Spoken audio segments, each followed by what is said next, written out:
it's going to add the most value according to the data and the science and the recommendations of our experts.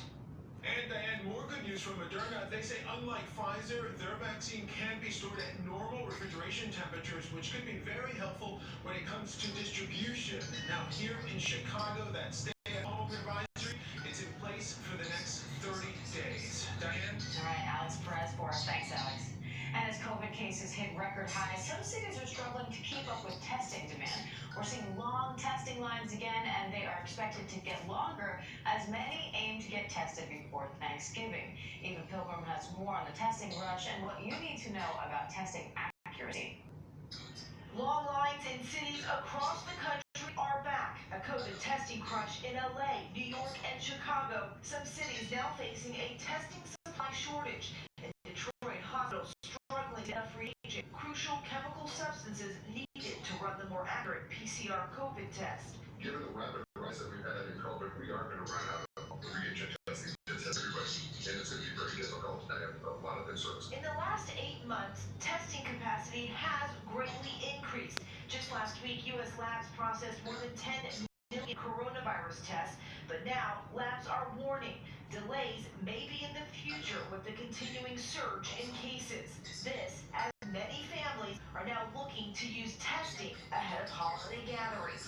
We agreed that everybody would be tested in order to be able to go. My father is somewhat compromised at 80 years old, and my mother's getting up there as well, so we want to make sure that they're safe.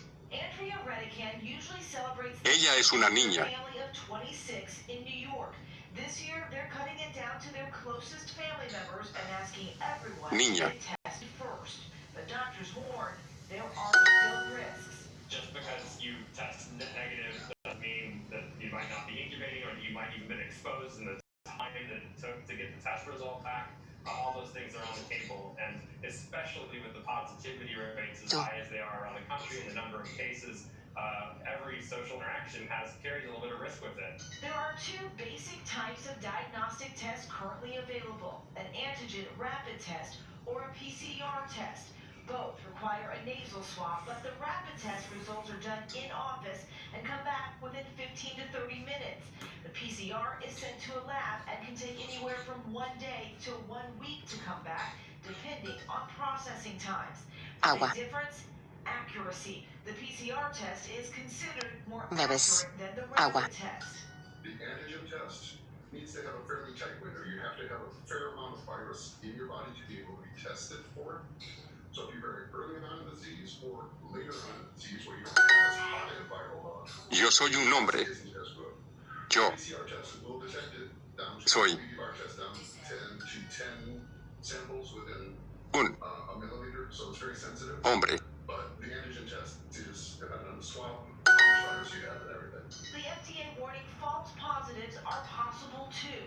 Tech entrepreneur Elon Musk experiencing the confusion firsthand, sharing Él. his recent results. Musk Hombre. 4 rapid tests on the same day Bebe. with the same machine and the same nurse. Agua.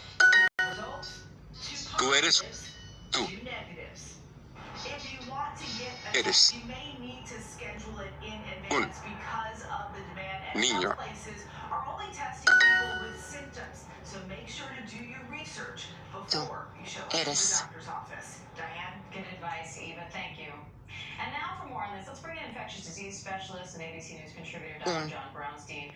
Dr. Brownstein, Thanksgiving's just over Hombre. a week away now. What do people Yo soy need to un know niño. if they're hoping to use Yo testing as a way to gather safely? soy Yeah, thanks, Diane. I mean, we're looking at un potentially hitting 200,000 niño. cases a day heading into Thanksgiving. So we really need to think long and hard about how to do it safely. Yes, Tú testing is great, but it's not the only eres strategy. It's part of a layered approach. We una know that testing ramped up across the country mujer. will help us get this virus under control. Tú eres un At niño. an individual level, Tú. it's just not Tú enough eres to un niño. ensure safety Tú for your family. So eres. clearly, Eres. quarantine for 14 days is Tú absolutely the best method, eres right? Because we can know un that we're not infected. niño. But if we want to use Niño. testing, 7 days of quarantine plus Ella es una the niña. first few days Ella before you es travel, una will niña. give you a somewhat of a level of safety that you can spend time with your family. Ella es una niña. And then also get a negative test returning back. Ella es una niña. Using testing alone. Niña. And as you heard in the previous piece, Tú eres una niña. Tú es. Eres. Tú eres una niña. Yo soy un niño. Yo soy un niño. Soy. Yo soy un. Yo soy un niño. Niño.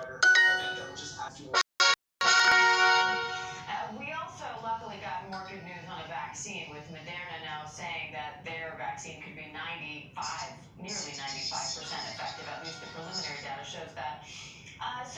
Assuming all goes well, how quickly do you think we might actually see the Moderna and the Pfizer vaccine actually being distributed?